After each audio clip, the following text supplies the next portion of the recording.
Good morning. Can you hear me? Yes, you may grow to regret that, but it seems okay now. Uh, First of all, I want to thank the school for inviting me here today. I was told I had till 2 o'clock to speak with all of you, so I won't go beyond that. But I really am happy to be here. And I'm delighted all of you are here too. I know you probably didn't have much choice in the matter, but you do have a choice on whether you listen or not, and I hope you listen, because I need your help. That's why I'm at your school today. I'm on a mission, really. For the last 41 months, I've been traveling all through northern New England and Massachusetts on a mission to change the conversation and the culture around mental illness, because we need to. And I want to start by saying that I love your generation. I genuinely love your generation. You are the least judgmental generation in the history of the United States. And if we're going to change that culture around mental illness, you're going to do it. I can't do it by myself, but I see the need now. I see the need now. I grew up in a town about 10 or 12 miles from here, south of here. It was a leafy town, but very middle class. 20,000 people in my town. Everyone in my town had perfect mental health. Isn't that amazing? Every one of them. And every marriage in my town was really happy. I actually believe both of those things, by the way. I lived in that bubble. I don't live in that bubble now. I don't live in that bubble now. My dad was a high school science teacher, and my mother wanted to be a nurse, but her family couldn't have afforded that. She worked in an office in the neighboring town. My best friend, when I was 10 years old, lived right across the street from my house. His father was a graduate of MIT. In my middle-class neighborhood, MIT was rock star status. My friend's uncle, his father's brother, never finished high school. He was an inpatient at the Danvers Mental Hospital in Danvers, Massachusetts. Every adult who ever spoke at that place, and every kid, including me, used to call it the nut house. We must have thought that was funny. Looking back, all these years later, I think we all should have been ashamed to say that. We weren't, but we should have been. I think now of all the people confined and treated there, and all the people who loved those people, but that's what we called it. And oftentimes on Sundays in the summer, my friend's father would pick his brother up at the nut house and bring him to their house across the street. I was 10 years old. I can still see that man in my mind's eye, standing by the side of their garage, looking at the flowers, sometimes walking around their yard. He never looked at me, never gestured to me, certainly never spoke with me. But on those warm Sundays, I never had the courage to leave the safety of my front yard. That's how I saw it, by the way. To cross the street to play with my friend. I just didn't. And when he left my neighborhood late on those warm Sundays, I felt a sense of relief. Because I knew even as a kid, since everyone in my town had perfect mental health, I would never know anyone or see anyone again the rest of my life who had those problems. And I was wrong about that. It's one of the reasons I've devoted most of my waking hours in the last 41 months speaking wherever I am asked to start a different conversation, to change the culture. We need to. Some decades after that childhood I described, in a different state, New Hampshire, in a different community, Manchester, and on a street somewhat different than the one I grew up on, mental illness crossed that road from my childhood and took up residence in my own house. My wife and I are baby boomers, not that you could have ever guessed that. But we didn't know anything about mental illness, nothing. No one in my childhood ever talked about it. I mean, no one. Just wasn't a topic that came up. So we didn't know what mental illness looked like. I had two sons, 11 and 13. It took up residence in my 13-year-old son. He didn't know he had a mental health problem, and it makes sense when you think about it. How would you know? It's just how you feel, how you react to people and circumstances around you. But he was suffering. He just didn't realize what it was. And we didn't see it. When he graduated from the 8th grade, it was on a Saturday. And he woke up that day and told my wife and I he didn't want to go to his graduation. And we thought it's summer. He just doesn't want to be bothered. That wasn't why, by the way, but I wouldn't know it for years. We said, you have to go to your graduation. And so he went, but he wasn't happy about it. He was a really talented artist, and so he spent a lot of time in his room with the door closed at his desk, drawing. Today, I would describe it as withdrawing, but I was pretty ignorant about mental illness back then. I'm not ignorant now, by the way. I'm not ignorant now. My son started smoking in the 9th grade. I didn't know that. He kept that pretty well hidden. He had friends at Trinity High School in Manchester where he went, but not as many as his younger brother, who was 2 years behind him. If you look at his yearbook for the year he graduated, you'll find his photograph with all the other graduates. But if you look through the yearbook at the candid shots, at the school play, the school dances, the football games, you won't see his picture in the candid shots because he wasn't at those places. He was probably home drawing or withdrawing. I didn't see it then. I see it now. He did okay in high school, not nearly as well as he could have. I always thought he was smarter than his grades, much smarter actually. But he always tested very well, and he got into a pretty good college in New York, and then off he went. And I don't know if it's true or maybe just a rumor. You guys might know, but I hear when kids go to college, they often drink. Have you heard that? It could be true. I'm not recommending it. I'm just noting it. And sadly, in my son's case, it was true. And I could hear it in his voice on some of those weekend phone calls. I'd talk to him about it. He'd say, Dad, I don't have a drinking problem. We don't need to talk about it. Over time, we'd be on the campus, and his friends would seek us out. We didn't know them, to express their concerns about his drinking. He would say, Dad, I don't drink more than anybody else here. I don't know why they tell you that. I thought he must have, but I couldn't prove it or disprove it. He looked more disheveled to me than when he was living at home, and I chalked it up to being away in college for the first time, being away. That wasn't why, by the way, but I wouldn't know that for quite a while. He did okay in college, not great. He got a college degree. Knowing what I now know, I'm in awe of him. I don't know how he did that. He must have willed himself to that degree. He went to graduate school. He tested very well, got into a pretty good graduate school in Boston, and then he was living with us in Manchester, New Hampshire, while he went to class 3 days a week. And once he was home, it was clear to us he was drinking pretty much every day. It was alarming to watch. He tried to flip his life so we wouldn't see it, but you really couldn't.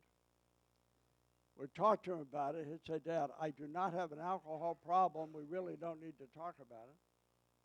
We must have talked about it too much because he moved north of Boston for the last 6 months of school. He got a master's degree. Looking back, knowing what I know now, I have no idea how he did that. He got a job pretty quickly when he got out of school, which wasn't surprising. He's really smart. I mean, really smart. He can talk to you about Mookie Betts and J.D. Martinez, or he can talk to you about Aristotle, not because he's read about Aristotle, but because he's read Aristotle. That's who he is. He's a self-taught musician, a really talented artist. He's funny. He's good-looking. It wasn't a surprise he got a job, but it was surprising it only lasted a month. He said, it wasn't my fault, Dad, I lost the job. The next job took longer and lasted for less time. It wasn't my fault, Dad, I lost the job. And then he was home living with us, drinking pretty much every day, taking graphic design classes wherever he could. He always excelled in that. He got part-time jobs, hourly rate jobs, nothing that was appropriate for someone with his education. And after a while, my wife and I reached out to the alcohol experts, and they did not hesitate. I told them we did what I've told all of you. They said, your son's an alcoholic, Judge. That's what's going on here. And you and your wife better start dealing with it. We started to go to Al-Anon classes for family members of alcoholics. My son said, Dad, that's ridiculous. I am not an alcoholic. If I didn't have these feelings, Dad, I wouldn't be drinking. I'd mention that to the alcohol people, and they would say, Judge, every alcoholic has a reason they drink. He's an alcoholic. And at the end of the day, they said, you and your wife are going to have to make one of two choices. You can either put him out, literally out of your house, hope that he hits bottom. I remember that expression somewhere in my childhood. Hope he hits bottom and turns his life around. Or you can let him stay in your house. He's going to die drinking in your house. Not tomorrow, next week, or next year, but you can't drink like he's drinking and have a long life. And we didn't like those choices. And so we persuaded my son, who didn't have a drinking problem, to go to alcohol rehab. I realize now how silly that was, but it was better than making that choice. And so then my son majored in alcohol rehab, New Hampshire, Connecticut, Hyannis, Massachusetts, and finally he went to Florida. And we were praying that he would have some insight about his drinking. I picked him up at Logan Airport after he'd been away for months, and he told me he'd been drinking on the plane on the way home. But he assured me he didn't have a drinking problem. It's pretty alarming.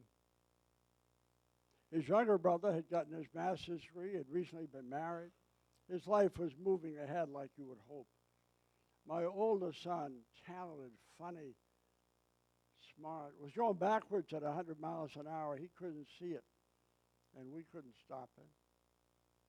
Up to this point, by the way, no doctor, no neighbor, no family member, no friend, and sadly not my wife and I, ever said, do you think he could have a mental health problem? We eventually reached a point where we had to make that choice they told us we'd have to make. I was on the Supreme Court at the time. My wife's not here today, by the way, so I'm not trying to look good in her eyes. Not that I'm opposed to that. I'm just not doing it now. My wife is one of the nicest people on the planet Earth. I mean that sincerely. She's kind and loving. She would give you her last $50 if you thought it would help you. I mean that. That's who she is. And I say that because we love my son, and we wanted him to recover somehow. And so finally, we made the choice, the hardest choice we ever made in our life, and the worst choice we ever could have made. We put him out. And every day I drive from Manchester, where we lived, to Concord, where the court was. I'd be thinking, I failed him somehow. We must have failed him somehow. He called us a couple times from the street, wanted to come home, and we said no. We said no. He slept in his car, slept at the shelter, continued to drink. Sometimes he ate the soup kitchen when he was eating. And after 3 weeks of dreading that phone call that no parent ever wants to receive, we brought him home. And when he came home, he was drinking as much as he had been when we put him out. Knowing what I now know, I'm sure his underlying mental health problems exploded on the street. He felt he had been thrown away. And I'm sure he was fearful we'd put him back out. He hadn't changed his behavior. And one night he snapped, and he assaulted me. I went to the intensive care unit at a Manchester hospital. I was in the ICU for 6 or 8 days. I have no memory of that, but my wife does. I don't know how she survived it. She told me later it was all over the news in New Hampshire and Boston. They had satellite trucks outside the hospital for 3 days. While I was in the ICU, my doctors went on the Today Show to talk about how I was doing. I wasn't exactly below the radar. My son, my master's educated, smart, funny, talented son, was arraigned in a public courtroom, issued an orange jumpsuit, and went to the Valley Street Jail in Manchester. Trust me when I tell you, you don't want to go. to the Valley Street jail. You never want to go if your father's a judge. But I didn't know that then. My wife did. She said, I go home every night. There'd be 20 messages on the answering machine.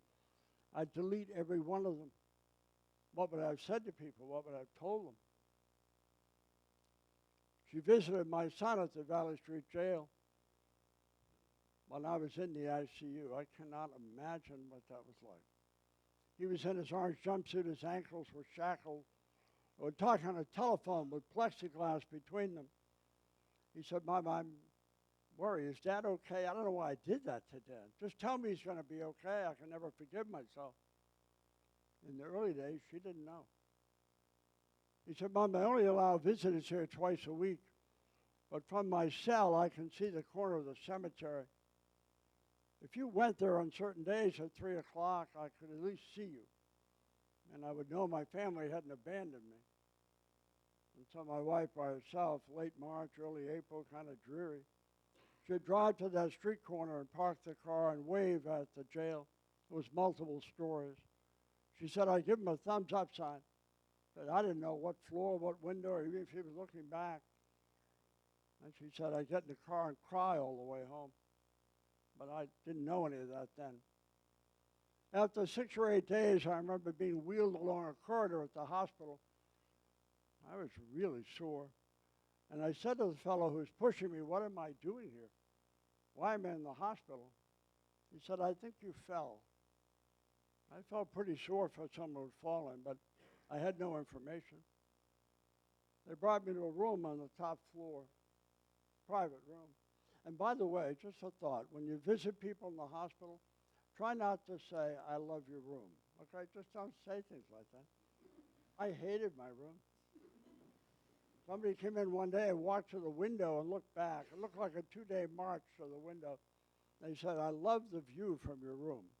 Don't say things like that. After a day and a half, my wife and I were finally alone. There were no nurses, no doctors, no visitors. I couldn't get out of bed for 2 days in that room.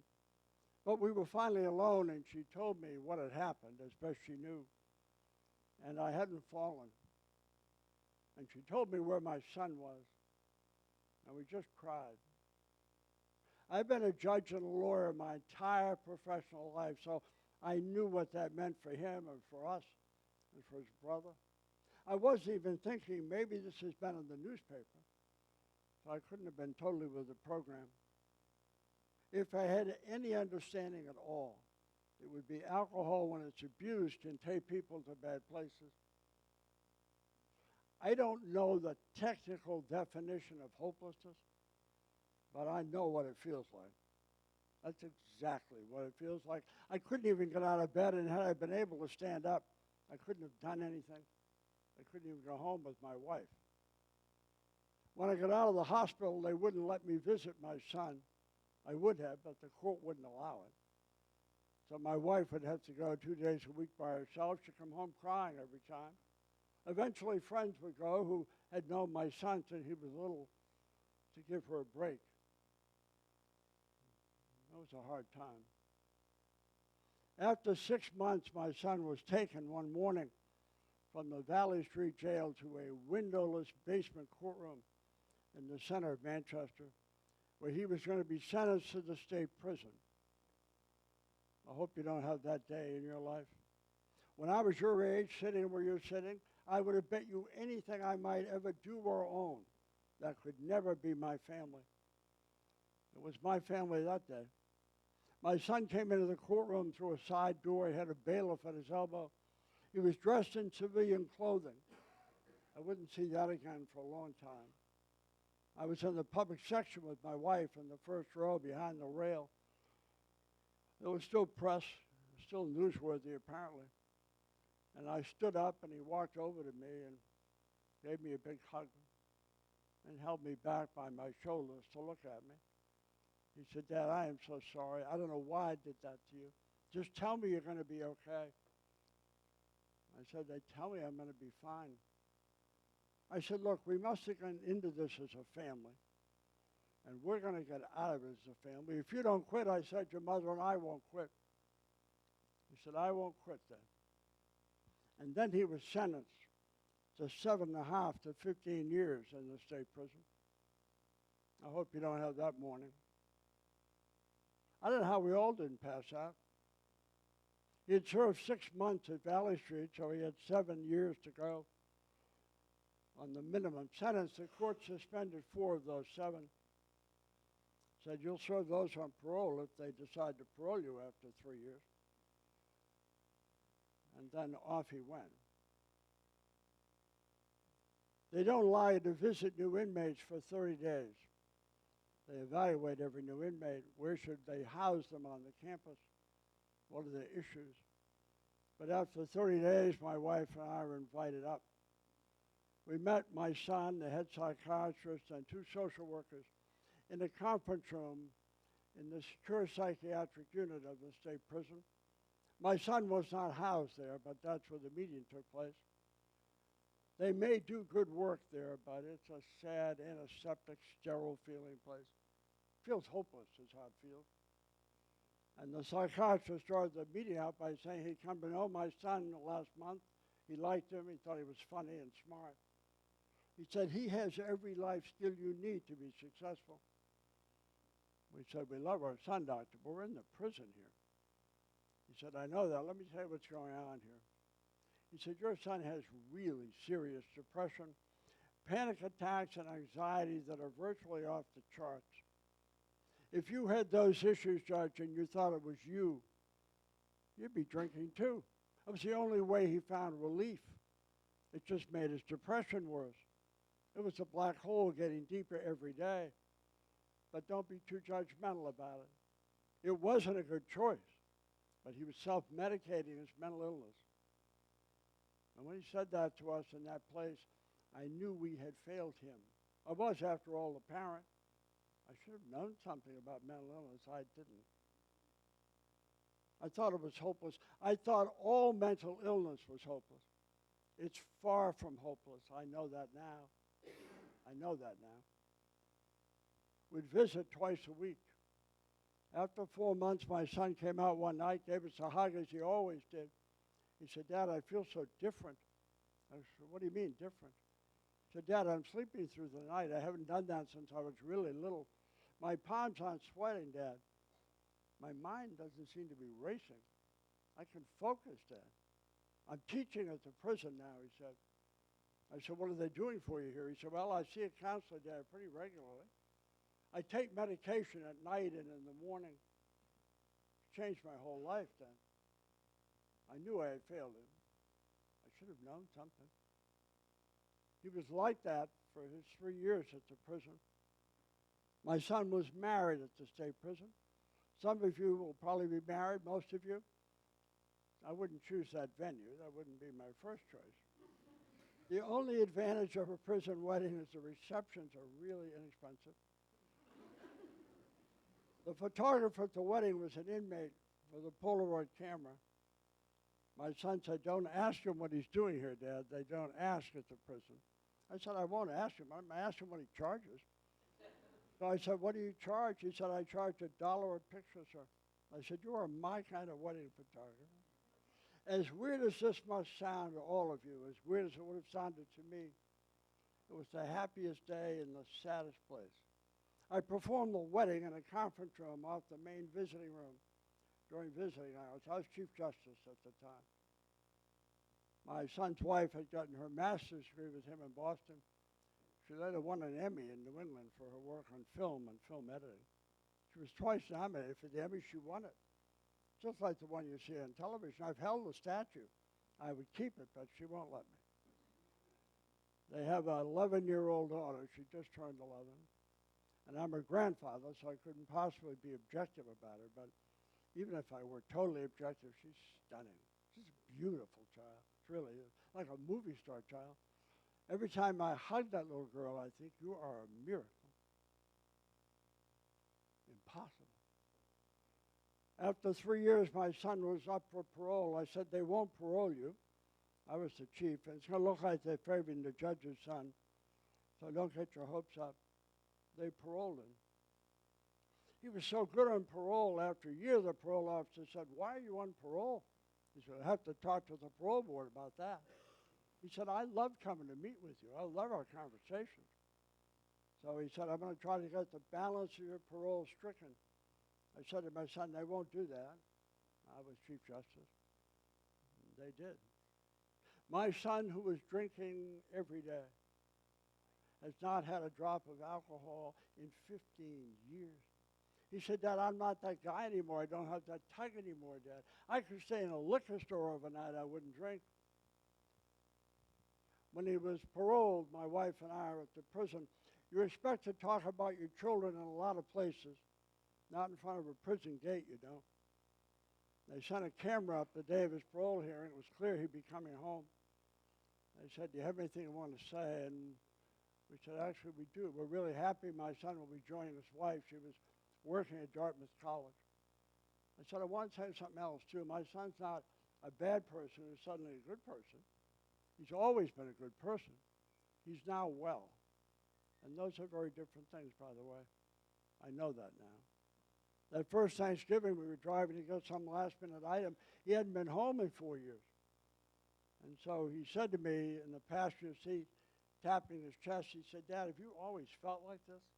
I said, what do you mean like this? Good, I mean, Dad, like I feel. I said, I probably have. I knew I had failed him. He also shared with me on that same trip that he had an IQ test at the prison. So I said, how did you do on that? He said, they told me, Dad, I was 3 points below genius on the IQ test. So I was kidding him. I said, you couldn't be a genius? He said, Dad, my ankles were shackled. They were watching me through a two-way mirror. That must be worth 3 points. I said, okay, you're a genius. I don't know if he is or not. He's a lot smarter than his father, and I love him. I've learned a lot from my son about mental illness and from my own ignorance and mistakes. I wouldn't be here today, by the way, if my son said, Dad, would you stop talking about this? Every time I go out and speak, he said, Dad, how'd it go today? I'm really proud of what you're doing. I'm really proud of it, too. I now see what I never saw. I now understand what I never understood. I see it now. And change is necessary. But I didn't do anything about it for a decade. People would come up to me when my son was in prison and say, hey, Judge, you're looking good. I knew what they meant. I said, thank you. My son's doing better, too. Oh, I didn't want to ask about your son. I said, that's okay. We just saw alcohol. We didn't see mental health. He's doing better now. All of those people were strangers to me, but every single one of them had a story about mental illness.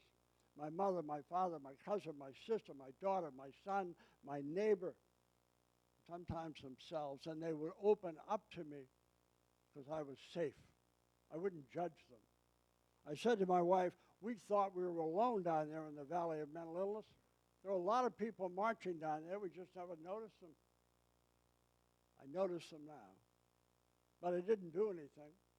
4 years ago, I got a call from a fellow who was a psychologist, head of behavioral health at Concord, New Hampshire Hospital.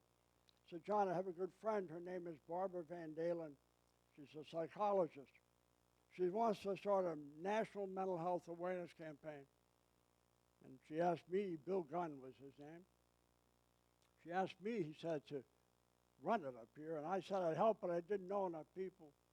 I told her I knew someone who knew more people. That's why I'm calling you. Will you help us? I had done nothing in the intervening years. So I was pretty surprised when I said, sure. She had been on Time Magazine's 100 list in 2012. She's a very impressive woman. She said, John, I want to make the 5 most common signs of mental illness as well known and as widely known as the signs for a heart attack or a stroke. I thought that was genius then and now. I got involved. We raised $250,000 in no time. I've been dean of the law school at UNH, so I know what raising money is supposed to feel like. This didn't feel like that. The very first place I went was Dartmouth Hitchcock. I met with the president of it. I'd met him once for 10 minutes. If he had said to me, John, what are you doing in this campaign? It makes no sense. I probably would have left his office and gone home.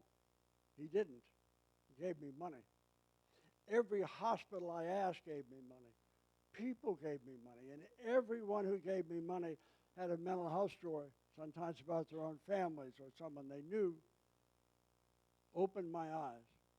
We launched this campaign, nonpartisan, non-political, on a Monday morning, a work day, May 23rd, 2016, in an empty House chamber at our State House in Concord. Legislature wasn't in session. The Speaker of the House said, "John, you can use the chamber." I didn't want to use the chamber. There were 400 theater-style seats in that room. I was expecting 20 people on a work day for a campaign like this. People who understand social media like you guys do blasted it out. I arrived that morning expecting 15 or 20 people. There were 425 people. 425 people. The Catholic bishop, the Episcopal Church, the Jewish community, CEOs, hospital CEOs, the Attorney General, 3 members of the Supreme Court, every member of our congressional delegation, our then Governor Maggie Hassan. It was the most impressive room I've been in 4 decades in that state. And Barbara Van Dalen, the genius behind the 5 signs, asked this question in that room. Does anyone in this chamber this morning who's been untouched by mental health issues, yourself, your family, your extended family, your friends, your classmates, if you've never been touched by it, she said, I'd like you to raise your hand. I had no idea what to expect. Not one hand went up. Not one hand, meaning everyone had been touched. I said to her afterwards, Barbara, how's that possible? She said, John, it happens in every room. I asked the question. Just because people don't talk about it doesn't mean it doesn't affect people or families. A lot of people are hiding it, John, ashamed of it. That would have been me. Then she shared these statistics, which I did not know, but hopefully will explain while I go to every school that invites me. Half of all mental illness in the United States begins by age 14, half. My son was 13 years old. 2/3 by age 23. Last year in our country, more people died by suicide, over 47,000, Fenway Park and then some, than died in every car accident across the nation. I didn't know that. Every 90 minutes, plus or minus, every day, including this day, some brave American veteran, he or she, takes their own life. We lose 20 veterans a day in America to suicide. Yeah, let's not talk about that. That's kind of awkward. Did you know last year in America, more police officers died by suicide than from every cause in the line of duty? It's true of fire personnel, too. I didn't know that. I know it now. After our launch, which was so successful, we didn't know what to do. We didn't have a manual, so we waited to see if anyone would ask us to speak anywhere. In the last 41 months, I've spoken over 460 times to over 100,000 people in 4 states. I've spoken to 65,000 students. I've driven over 75,000 miles. It's not about me, by the way. I know that. It is about this. It has opened my eyes. And we remain silent for no reason. One of the first schools I went to was Pembroke Academy outside of Concord, New Hampshire. 840 kids were in the gym with a 50-foot ceiling. I was at a fixed podium on a 6-inch riser directly under the basketball net. Look at those kids sitting on those comfortable wooden bleachers. It was 9 a.m., and I thought, this won't work. They're probably saying, whose grandfather is this guy, and why is he bothering us in the morning? But I was there. I had to speak. I spoke just as I have to you. And when I finished, it was dead silence. I mean, dead silence. I thought, either they don't care what I'm saying or they can't hear it. And the principal stepped up on the little riser with me. And for 3 seconds, you could have heard a pin drop. And I thought, this is embarrassing. And then almost all at once, 840 kids on both sides of that gym stood up and applauded for almost a minute. The principal said, I'm shocked by this. I said, you're shocked. I said, they're not applauding me. It's not about me. It's about this. These kids are smarter than I was. You are, too. They understand what I'm saying. Somebody they know or love is suffering. Maybe it's them. Maybe they're tired of the shame and the shadows. That's what they're applauding. About 6 weeks later, I was in the middle of a gym at a large high school in central New Hampshire. Kids on both sides. I spoke. They stand up and applaud. It's not about me. It's about this. Young man came out. He looked like Rob Gronkowski. That's how big he was. He had long hair, shoulder-length hair, and a baseball cap on backwards. He got about a foot or two from my face, and his eyes were wet. He said, can I ask you a favor? I said, sure, what? He said, can I give you a hug? I said, you're 6'3", sure. He almost broke me in two. And then he told me about his own mental health story. Oh, my God. I said to him that morning, you may be the bravest guy I'm going to meet in my whole life. Can I return the hug? He said, that'd be great. I've been hugging linebackers in high school gymnasiums, people who don't know me and who I don't know. He just knew I wouldn't judge him. In the last 41 months, I have literally hugged hundreds and hundreds of kids from the 6th grade to the 12th grade and sometimes beyond in gyms and auditoriums around northern New England. Sometimes they can't speak. Their eyes are wet. They can't talk. Sometimes they say, thanks for standing up for kids like me. Sometimes they say, I'm ashamed of my mental illness, or my parents are ashamed of it, or my father, and sadly it's usually the father. My father doesn't believe in mental illness. He tells me just to get over it. I spoke one day to a varsity football player in a high school gym. After I spoke, he's a big guy. His eyes were wet, and he said, I think I have pretty bad depression and anxiety. I said, well, that's not easy, I know that, but it's not your fault, and it's a health issue, that's all it is. You can get help for that. But you've got to talk to somebody. Are you doing that? And he said, no. I said, well, how about talking to your parents? This big football player. He said, I could never tell my parents. I said, what if you hurt your knee and you couldn't play on Saturday? Would you tell them that? Oh, I'd tell them that, but I couldn't tell them about my mental health problem. It's 2019. I said, I want you to talk to a counselor here at the school. Will you do that? He said, oh, okay. I wasn't convinced. I said, I used to be a judge, you know. You can't lie to the judge. He said, I'm not lying, Judge. About a half hour later, I was leaving, and he was walking out of the counseling office. He said, hey, Judge, I did what I told you. I made an appointment. I said, you're just as smart as I thought you were. I went home that day. I said to my wife, could I have had a more important conversation with anyone on the planet than with that football player? I didn't think I could. I need your help. My son says to me, Dad, everyone with a mental health problem has two things in common. One, they didn't ask for it. That's true. And number two, they don't deserve it. That's true too. So what does society do? We stigmatize it. We make sure they feel badly about it. Why do we do that? Every time I speak to a group, I say there must be a good reason why we do that to people who are suffering. And by the way, ignorance and fear are not reasons or excuses. And I ask for the good reason because I don't know what it could be.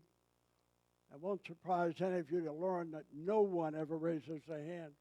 You know why? Because there is no reason. Why do we tolerate that which we can't even justify? Your generation doesn't. I know that. But I need your voices. I need your impatience to change. Let me close with this. You can change the culture if you want. My generation missed that boat. I'm not proud of that. We bought into the cone of silence. That's not the right answer. You all know that. But changing the culture is up to you, really. And you can do it if you want. But when I was a kid, my dad was a high school teacher. He must have been paid on Thursday night, so he felt flush with cash on Thursdays. And my sister, my mother, and I would get in my dad's blue Impala Chevrolet. He loved that car. It didn't have seat belts, but they weren't important. and would go to the same restaurant in our town every Thursday night. Every table in that restaurant had an ashtray. Some had two. At some point during the night, every table was smoking. My parents both smoked. They loved my sister and myself as they blew smoke in our face. Then we get back in my dad's car with no seatbelts. But thank God it did have an ashtray. And one or both my parents would light up. 2 miles is a long trip, apparently, if you smoke. And they do the fabulous crack the window filter system. I was in the back seat. It didn't seem to work that well. And then we get to my childhood home. Every single room in my childhood home, even the bathrooms, had ashtrays. Every coffee table in America, every church basement, every principal's office, every public building, every coffee table, every airport, every airplane, every automobile. Ashtrays were everywhere. I couldn't wait to become a smoker. Have you seen an ashtray recently? What happened? Something happened. Unimaginable when I was 12 years old.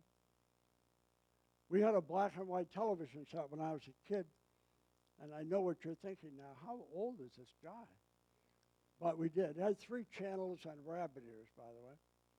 We survived it somehow. And some nights I'd be watching that television with my mother, and I would see African Americans often dressed like I'm dressed right now, marching, carrying signs peacefully. I didn't understand why they were marching. I obviously do now. And some nights on that broadcast, I'd see them knocked around like bowling pins, struck by fire hoses, attacked by police dogs, being beaten by billy clubs. They were peacefully marching. It's pretty alarming to watch that at any age, but at 12 years old, I said to my mother, "Where's that happening?" She wasn't proud of it. So it's happening in our own country. If you had asked me after one of those broadcasts, "John, do you think in your lifetime we will elect somebody with a black face as president of the United States?" I would have said, "Are you crazy? Didn't you just see the news?" I'll bet you my ashtray we'd never do that. Thank you, Barack Obama. I was Chief Justice when he was campaigning in New Hampshire. I never met him. My mother had passed by then. The night he won, I was watching Obama and his family in Grant Park in Chicago. And my mother said to me, "You better be down there. You better go to that inauguration," because I would have. And she would. She would have thumbed a ride to be there. She would have been so proud of this country on that November night. And so I bought an airline ticket. I flew to Washington. This had not happened in 232 years. It was more rare than a total eclipse. I wanted to feel it. I wanted to experience that history, which was impossible. I stood that day in the mall with 1.4 million of my closest friends. I was so far from Barack Obama, he looked 2 inches tall. So I watched it mostly on the Jumbotron, where he was 15 feet tall. I was thinking a lot of my mother that morning, and that which had been impossible in her lifetime, and that which I would have bet you my ashtray would have been impossible in my own. In less than a minute, after 232 years, Barack Hussein Obama, with a funny name and the black face, took the oath of office as President of the United States of America and leader of the free world.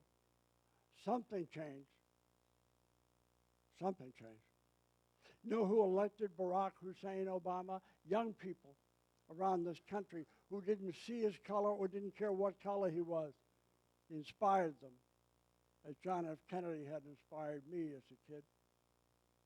One of the reasons I love your generation, you're colorblind. We all need to be colorblind when it comes to mental illness. We're not there yet. I need your voices and your impatience. If you won't do it for yourself, do it for a classmate here who's suffering. Do it for someone at home. Most of you in this room here today will have children of your own one day. Do it for them so they grow up in a world without that stigma. And some of your children will have a mental health problem. It's inevitable. 1 in 5 adolescents does. 1 in 5 adults does. There's nothing to be ashamed of or afraid of. It's a health issue. It's treatable. If we can eliminate ashtrays in the world I grew up in, if we can elect somebody with a black face to 2 terms in the White House, we can do this. We can learn the 5 basic signs of mental illness and reach out to those who are suffering. Or we can do what my generation did, pretend it's not our problem, pretend we don't see. You're smarter than that. I know you are. I have these cards. Hopefully you'll be given these cards and you'll take them back to your room or take them home and learn the signs. On the back of this card is react. How do we react? Silence is not the reaction those who are suffering need. I've been to a lot of schools now, over 200. And sometimes I want you there pretty early in the morning. If it weren't for Siri, I'd be in the forest somewhere now.